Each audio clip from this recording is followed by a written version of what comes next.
On utilise l'argent tous les jours, mais une question pourtant simple reste souvent sans réponse vraiment claire. D'où vient-il? L'objectif de cette analyse est de lever le voile sur les mécanismes de la création monétaire. C'est un processus bien plus surprenant qu'on ne l'imagine et qui est pourtant au cœur même de notre économie. On a souvent l'idée que la monnaie est émise par l'État par le biais de sa banque centrale. Mais en réalité, la monnaie physique, les pièces et les billets, ne représentent qu'une toute petite partie de la masse monétaire totale. La quasi-totalité de l'argent qui circule est immatérielle et elle est créée par un autre acteur. Alors la question se pose, qui crée vraiment l'argent dans nos économies? Pour répondre à cette question, notre analyse va se dérouler en 5 temps. On va commencer par un petit retour historique pour déconstruire un mythe sur l'origine de la monnaie. Ensuite, on examinera le mécanisme de création par les banques commerciales. Troisièmement, on fera bien la distinction entre la valeur monétaire et la valeur réelle. Puis, on abordera la nature de la dette publique, avant de conclure sur le fondement même de ce système, la confiance. Allons-y, commençons par le premier point en corrigeant une idée reçue assez tenace, celle qui voudrait que la monnaie ait été inventée pour dépasser les limites du troc. Les travaux d'anthropologues, notamment ceux de David Graeber, nous révèlent un fait assez contre-intuitif. Les sociétés humaines ont utilisé des systèmes de crédit très sophistiqués, bien avant l'invention de la monnaie physique. Tenez, dès 3500 avant notre ère, en Mésopotamie, on enregistrait déjà des dettes sur des tablettes d'argile. Les premières pièces, elles, n'apparaissent que près de 3000 ans plus tard. Ce constat historique est absolument fondamental. En fait, il inverse complètement la perspective habituelle. La dette n'est pas une conséquence de la monnaie, mais elle est plutôt à son origine. Les relations de crédit sont bien antérieures aux pièces et aux billets. L'argent, c'est avant tout une unité de compte, une façon d'enregistrer socialement nos obligations les uns envers les autres. Maintenant que ce contexte historique est posé, on peut aborder le mécanisme central, la manière dont l'argent est créé dans notre système actuel. Contrairement à l'idée répandue que les banques prêtent l'argent qu'elles ont en dépôt, elles créent en réalité de la nouvelle monnaie à chaque fois qu'elles accordent un crédit. C'est un simple jeu d'écriture comptable. Le terme technique pour ce processus, c'est la création monétaire endogène, parce que la monnaie naît de l'intérieur même du système bancaire. Pour que ce soit bien clair, illustrons le mécanisme. Lorsqu'un prêt immobilier est accordé, la banque ne va pas chercher des fonds qui existent déjà. Non, par une simple opération d'écriture, elle crédite le compte du vendeur du bien immobilier. Et à cet instant précis, de la monnaie qui n'existait pas une seconde avant est créée. Cette opération génère en même temps un actif pour la banque, la créance, et un passif pour l'emprunteur, sa dette. L'argent est donc créé ex nihilo, c'est-à-dire à partir de rien, si ce n'est d'une promesse de remboursement. D'accord. Mais si l'argent peut être créé par une simple écriture, d'où est-ce qu'il tire sa valeur? Eh bien, la réponse se trouve dans la distinction fondamentale entre deux types de ressources. Il est crucial de bien faire la différence entre les ressources réelles, c'est-à-dire le travail humain, les matières premières, les biens et services produits, et les ressources financières. La monnaie n'est pas une richesse en soi. Elle représente ce qu'on appelle un droit de tirage, une sorte de créance sur les ressources réelles de l'économie.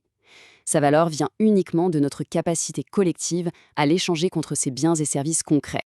Comme le souligne très bien cette citation, il ne faut pas confondre le symbole avec la chose qu'il symbolise. L'argent mesure la richesse, mais il n'est pas la richesse elle-même. L'analogie de l'île déserte est assez parlante. 1 milliard d'euros ne sert à rien s'il n'y a aucun bien réel à acheter. La valeur de la monnaie dépend donc entièrement de la capacité de production de l'économie réelle.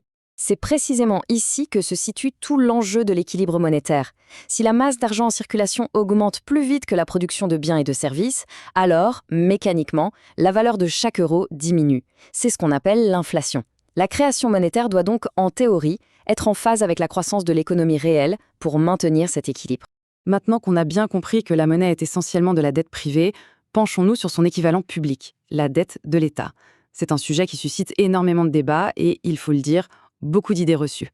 L'analyse économique moderne a permis de déconstruire plusieurs de ces mythes. Premièrement, l'idée que la dette est un fardeau pour les générations futures. En réalité, elle finance souvent des investissements d'avenir, comme des infrastructures ou l'éducation, qui leur profiteront. Deuxièmement, un État ne rembourse jamais sa dette comme un ménage, il la renouvelle constamment. Enfin, aucune étude n'a jamais pu établir de lien de causalité clair entre un niveau de dette élevé et une croissance faible.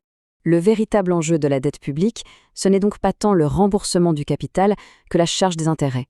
Ces intérêts, payés par les impôts de tous, deviennent un revenu pour ceux qui détiennent la dette de l'État, c'est-à-dire les institutions financières et les épargnants les plus fortunés. Le débat sur la dette masque donc souvent un choix politique. Faut-il financer les dépenses publiques par l'impôt sur les hauts revenus ou en empruntant à ces mêmes revenus et en leur versant des intérêts?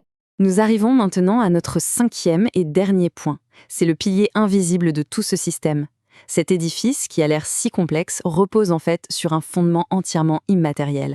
Cet élément, c'est la confiance. La valeur de notre monnaie et la stabilité de notre système bancaire reposent entièrement sur notre croyance collective qu'ils vont perdurer. Le phénomène de la panique bancaire, ou bank run, en est l'illustration parfaite. Si tous les déposants exigeaient de retirer leur argent en même temps, aucune banque ne pourrait y faire face, tout simplement parce que cet argent a été transformé en prêt à long terme et n'existe pas sous forme liquide. La confiance est donc le véritable capital des banques. Alors, pour synthétiser, retenons 4 idées principales. Premièrement, la monnaie moderne est en grande majorité créée par les banques privées quand elles accordent des crédits. Deuxièmement, sa valeur ne repose pas sur de l'or ou un autre actif tangible, mais bien sur la production de l'économie réelle. Troisièmement, la dette d'un État ne fonctionne pas du tout comme celle d'un ménage. Et enfin, tout cet édifice se repose sur ce fondement à la fois fragile et essentiel, la confiance collective. Comprendre tous ces mécanismes révèle que l'argent n'est pas une ressource naturelle rare, mais plutôt une technologie sociale, une convention. Et si c'est nous qui l'avons inventée, cela signifie que nous pouvons aussi la faire évoluer. Alors, face aux défis de notre siècle, quelle forme la monnaie devrait-elle prendre pour servir au mieux l'intérêt général? C'est une question fondamentale qui, elle, reste ouverte au débat démocratique. Nous arrivons au terme de cette exploration. Si elle vous a aidé à mieux comprendre ce sujet, prenez une seconde pour laisser un j'aime. Cela aide énormément la chaîne à se faire connaître. Pour ne pas manquer nos prochaines analyses, pensez à vous abonner à SciencePortal et à activer les notifications. Et bien sûr, si vous pensez que ce contenu peut être utile à quelqu'un d'autre, n'hésitez pas à le partager. Comprendre le monde, c'est faire le premier pas pour reprendre le contrôle. Merci de votre attention et à très bientôt sur SciPortal.